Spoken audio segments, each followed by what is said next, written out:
What are your presentations like?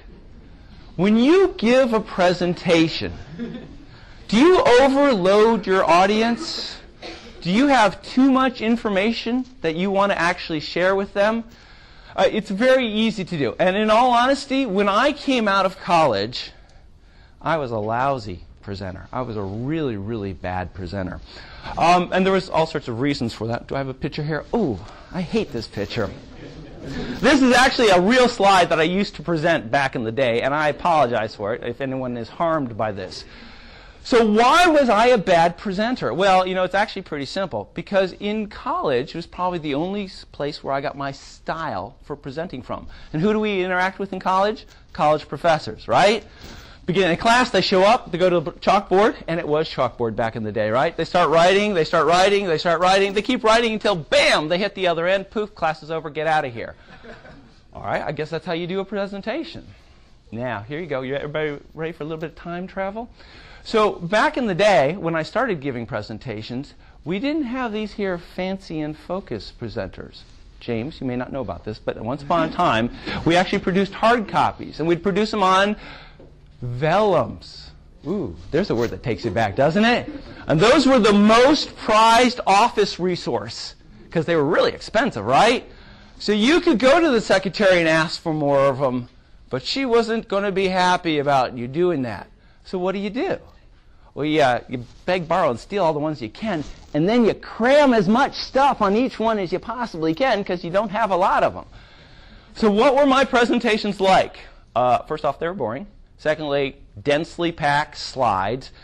So nobody ever really showed up for my presentations. My presentations really never caused anything to occur. And basically, I was highly ineffective. Doggone it. Great. That's like the perfect conundrum of nothingness, and that's where I was at. Okay, when you give presentations, we can't let that happen. We need to make sure that when you get done with the presentation, 10 minutes after you're done, your audience can remember what you talked about. We'd like them to remember what you talked about an hour after you're done.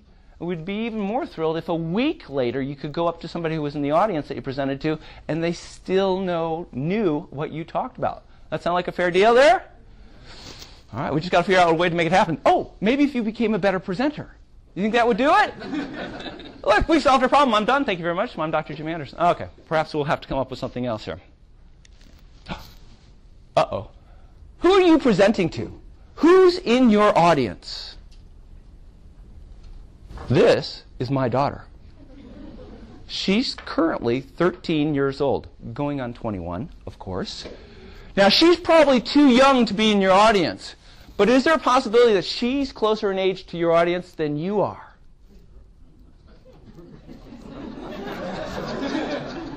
I talked to some of you, and some of you have 30 years of experience in the industry, so perhaps that's correct. All right. The reason her picture is up here is because back in October, I was paying my way too expensive cell phone bill, and I happened to take a look at the text messages sent category. So my wife had sent probably about 10 text messages. I had sent probably about 20 text messages. Would you like to guess how many text messages she had sent in a month? Let's hear some numbers. 1,000. Keep going up from 1,000. Come on, 13, 13. Both thumbs fully work. It's all good. Come on, let's hear a number. 5,000. Good. Keep going. Okay. All right. So yeah. All right. So actually, if I recall correctly, that's right on. Let's see what we got here. 9,471.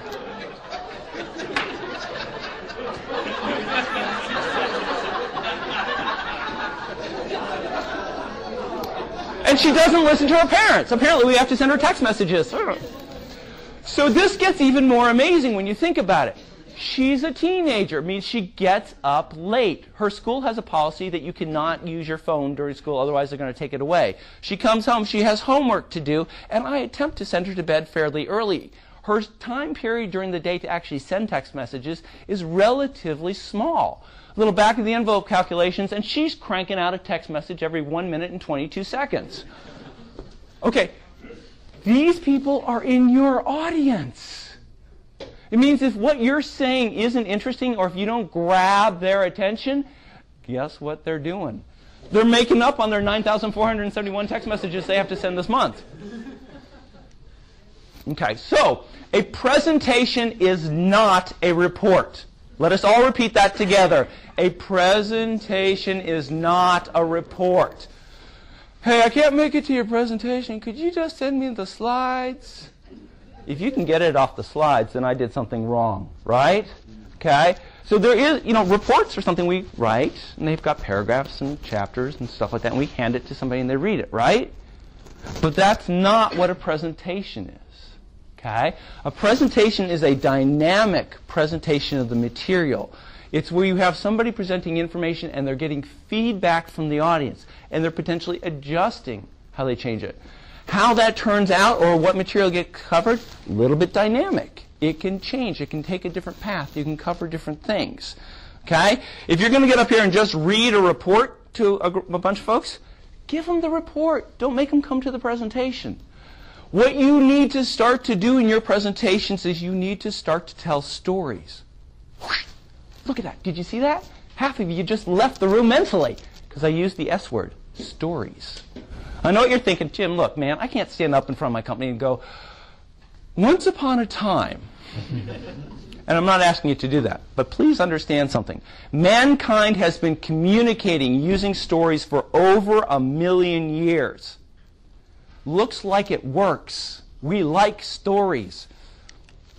There's 5 different types of stories that are naturally lend themselves to a business setting.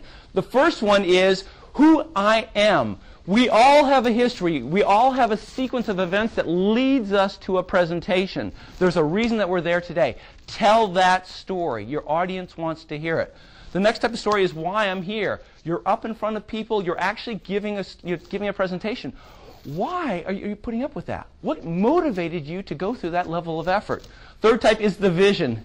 Anybody got a CEO at their company? Anybody? Anybody? They love the vision story. 2011 is going to be the best year. Everything gets better. Let me tell you how great the world's going to be at the end of this year, right? We love visions. By the way, do what I tell you, and you can achieve the vision, right? Values in action. Hey, we all share the same values. And as long as we all share the same values, we can achieve this thing. Let me tell you about the really bad things that are going to happen if we don't all share the same values. Those compliance officers like this one, by the way. I know what you're thinking, or as I like to call it, the Bill Clinton speech. If you're presenting to HR, if you're presenting to the legal teams, if you can express empathy with the challenges of their job, if you can come right out and say, listen, we work in different departments, but I understand you have a difficult job also, all of a sudden they're going to be much more open to whatever you're asking them to do. Okay, supply chain operations reference model. The art of a supply chain management is built on processes. The SCOR model is one of them, and I suspect your company has their own set of processes. The beauty about becoming better at giving presentations is that you don't have to relearn a whole bunch of stuff. Instead, giving presentations is really based on processes. And so you can use your process knowledge that you already have, and you can build on top of that. So it's actually pretty simple to become a better presenter. What you really need to do is make some adjustments to how you prepare your presentations and make some adjustments to how you actually deliver your presentations. And your effectiveness can go way up.